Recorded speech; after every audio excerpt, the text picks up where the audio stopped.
Au fin fond du désert, perdu dans les dunes et la poussière, s'érige un monument étrange. Un jour, à cet endroit perdu, s'est tenu l'arbre le plus isolé du monde.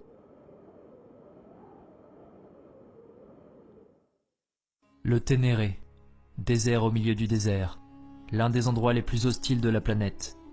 50 degrés toute l'année, une pluie inexistante. Cette immensité brûlée par le soleil s'étend sur plus de 400 000 km² en plein centre du Sahara. Ici, rien que du sable et de la poussière, à perte de vue. Aucune plante ne dépasse du sol, ou presque. Et pourtant, là, au milieu du grand rien, poussait jadis un arbre. De mémoire d'homme, il avait toujours été là, témoin muet des allées et venues des nomades, servant de point de repère aux Touaregs depuis plusieurs siècles.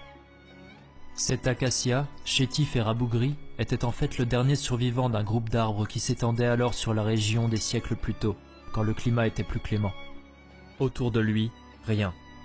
Dans toutes les directions et dans un rayon de 300 km, le désert, à perte de vue.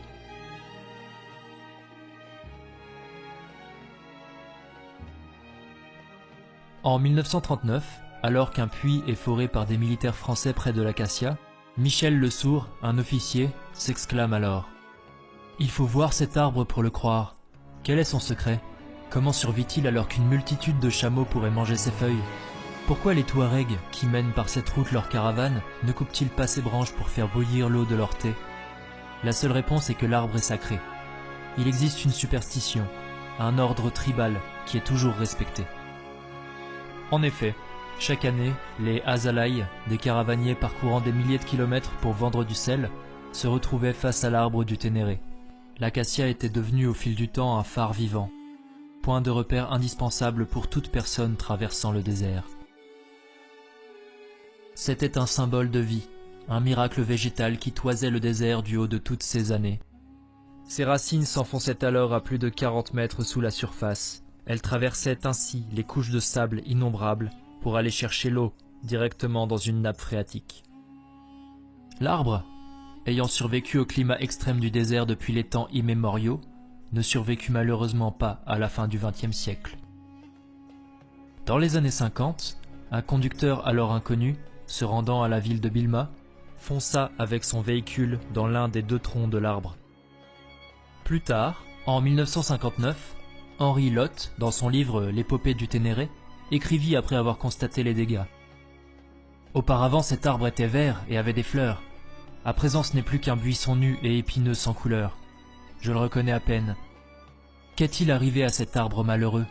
Cet acacia sacré et tabou, celui sur lequel aucun nomade n'aurait osé lever la main. Simple victime mécanique.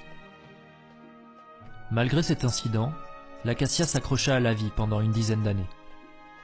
Puis, le coup de grâce fut donné quand, en 1973, un conducteur de camion libyen, probablement saoul, percuta de plein fouet le seul obstacle existant sur un rayon de 300 km.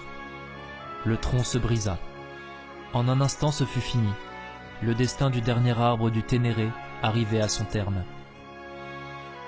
Les restes de l'arbre furent rapatriés au musée national de Niamey, au Niger, et un monument de métal fut érigé à l'endroit exact du drame.